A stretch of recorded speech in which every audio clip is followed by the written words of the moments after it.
Assalamualaikum warahmatullahi wabarakatuh. Perkenalkan, nama saya Aditya Wahyu Mustaqim. Saya adalah mahasiswa dari Stikes Setja Sains 3 Padang dengan program studi keperawatan. Di sini saya akan menjelaskan tentang sistem kemih atau urinaria. Sistem urinaria adalah serangkaian organ tubuh yang berfungsi dan bertanggung jawab terhadap pembentukan sekresi berupa urin, meliputi ginjal, ureter, kandung kemih, dan uretra. Organ-organ sistem urinaria yang pertama yaitu ginjal. Ginjal adalah organ saluran kemih yang terletak di rongga retroperitoneal bagian atas. Bentuknya menyerupai kacang dengan sisi cekungnya menghadap ke medial. Cekungan ini disebut sebagai hilus renalis, yang di dalamnya terdapat apex pelvis renalis dan struktur lain yang merawat ginjal, yakni pembuluh darah, sistem limfatik, dan sistem saraf.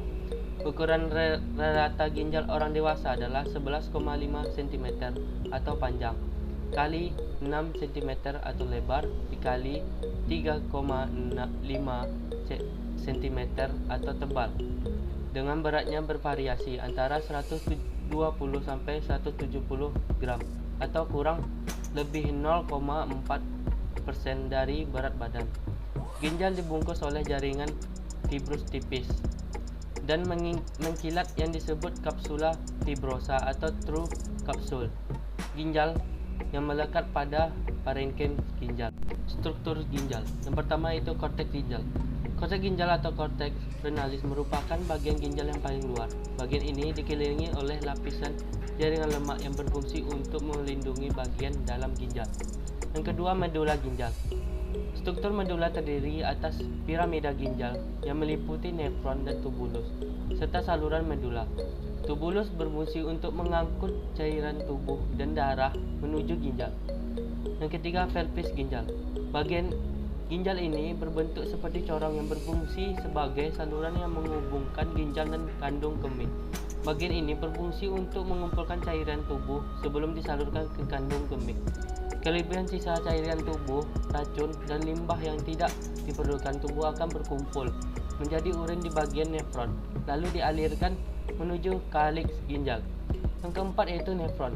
Nefron terletak di sepanjang korteks hingga medula. Bagian ini berfungsi untuk mengambil nutrisi dan cairan di dalam darah agar tidak terbuang, serta menyaring dan membuang limbah hasil metabolisme serta racun di dalam darah agar tidak menumpuk di dalam tubuh. Fungsi ginjal. Yang pertama itu mengeluarkan zat toksik dan tidak berguna bagi tubuh. Yang kedua, menjaga keseimbangan cairan. Yang ketiga, menjaga keseimbangan asam dan basa. Yang keempat, membentuk hormon eritropoietin yang berfungsi dalam proses pembentukan eritrosit atau eritrogenesis. Yang kelima, membantu pembentukan vitamin D. Yang keenam, mengatur tekanan darah. Yang kedua, ureter.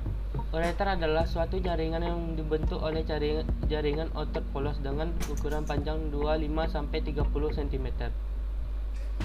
Pangkal ureter merupakan kelanjutan dari pelvis renalis yang meninggalkan ginjal melalui hilum renale, berada di sebelah dorsal pasa renalis.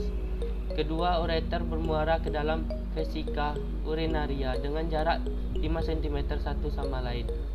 Ureter berjalan secara oblik sepanjang 2 cm di dalam dinding vesika urinaria sebelum bermuara ke dalam vesika urinaria disebut ostium ureteris. Terdapat 3 tempat penyempitan ureter, yakni yang pertama, penyempitan pada hilum renale. Yang kedua, penyempitan pada tepi pelvis. Yang ketiga, penyempitan pada pintu masuk vesika urinaria. Yang ketiga, vesika urinaria. Vesika urinaria atau kandung kemih merupakan sebuah kantong yang dibentuk oleh jaringan ikat dan otot polos serta berfungsi sebagai tempat penyimpanan urin. Volume vesika urinaria adalah 2000 sampai 3000 cc. Dalam keadaan kosong, vesika urinaria mempunyai 4 buah dinding, yaitu yang pertama, fasies superior berbentuk segitiga dengan basis atau dasar menghadap ke arah posterior. Yang kedua, fasies limferolateral. Ada 2 buah yang saling bertemu di bagian anterior membentuk sisi anterior yang bulat, dan di bagian inferior membentuk kolum vesicae yang difiksasi oleh diafragma urogenitalis. Fasies inferolateral dan fascia superior bertemu di bagian ventral membentuk apex vesicae. Yang ketiga, fascia posterior membentuk fundus atau basis vesicae. Di sebelah dorsal vesicae urinaria, peritoneum membentuk refleksi ke arah uterus pada wanita dan rektum pada pria. Di antara simfesis, os pubis dan vesika urinaria terdapat spasium retropubis atau spasium praefacialis letzi berbentuk huruf U, berisi jaringan ikat longgar, lemak dan plexus venosus. Pada fundus vesicae terdapat trigonum vesicae taudi, tempat bermuara ureter pada sudut kranio dorsal, dan pangkal ureter di sudut caudal atau ostium uretrae internum. Yang keempat, uretra. Uretra merupakan suatu saluran sempit yang berpangkal pada kandung kemih yang berfungsi menyalurkan air kemih keluar. Kontrol pengeluaran urin terjadi karena adanya sphincter kedua, yaitu sphincter eksternal yang dapat dikontrol oleh kesadaran kita. Uretra pada laki-laki terdiri dari yang pertama uretra prostatia, yang kedua uretra membranosa, yang ketiga uretra cavernosa. Uretra pada perempuan terdiri dari tunica muscularis atau sebelah luar, lapisan spongeosa, dan lapisan mukosa atau lapisan sebelah dalam. Micturisis. Micturisis adalah peristiwa pembentukan urin karena dibuat di dalam urin mengalir melalui ureter ke kandung kencing.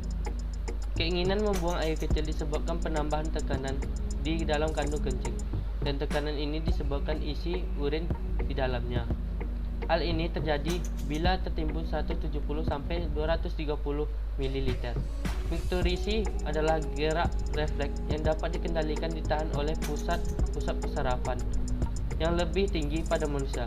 Gerakannya ditimbulkan kontraksi otot abdominal yang menambah tekanan di dalam rongga abdomen, dan berbagai organ yang menekan kandung kencing membantu mengkosongkannya. Kandung kencing dikendalikan saraf pelvis dan serabut saraf simpatis dari plexus hipogastrik. Ciri-ciri urin yang normal. Jumlahnya rata-rata 1-2 liter sehari, tetapi beda-beda sesuai jumlah cairan yang dimasukkan. Banyaknya bertambah pula bila terlampau banyak protein yang dimakan, sehingga tersedia cukup cairan yang diperlukan untuk melarutkannya ureanya. Ciri-ciri urin normal. Yang pertama, warnanya bening oranye pucat tanpa endapan, tetapi ada kalanya jenjak lendir tipis tanpa terapung di dalamnya. Yang kedua, baunya tajam. Yang ketiga, reaksinya sedikit asam terhadap lakmus dengan pH rata-rata 6. Yang keempat, berat jenis berkisar dari 1010 sampai 1025. Proses pembentukan urin yang pertama itu proses filtrasi. Proses ini terjadi di glomerulus. Proses ini terjadi karena permukaan aferen lebih besar dari permukaan efferent, maka terjadi penyerapan darah. Sedangkan sebagian yang tersaring adalah bagian cairan darah kecuali protein. Cairan yang tersaring ditampung oleh kapsul Bowman yang terdiri dari glukosa, air, natrium, klorida, sulfat, bikarbonat, dan lain-lain, yang kemudian diteruskan ke tubulus ginjal. Yang kedua, proses reabsorpsi. Pada proses ini terjadi penyerapan kembali sebagian besar glukosa, natrium, klorida, fosfat, dan ion bikarbonat ke dalam kapiler peritubuli. Prosesnya terjadi secara pasif yang dikenal dengan obligator reabsorpsi, terjadi pada tubulus atas. Sedangkan pada tubulus ginjal bagian bawah terjadi kembali penyerapan natrium dan ion bikarbonat. Bila diperlukan akan diserap kembali ke dalam tubulus bagian bawah. Penyerapannya terjadi secara aktif, dikenal dengan reabsorpsi fakultatif, dan sisanya dialirkan pada papilla renalis. Yang ketiga itu proses sekresi. Proses ini merupakan pengeluaran zat-zat tertentu dari kapiler peritubuli ke tubulus ginjal seperti ion H dan ion K. Sekian penjelasan dari saya tentang sistem kemih atau urinaria. Apabila ada salah, mohon dimaafkan. Assalamualaikum warahmatullahi wabarakatuh.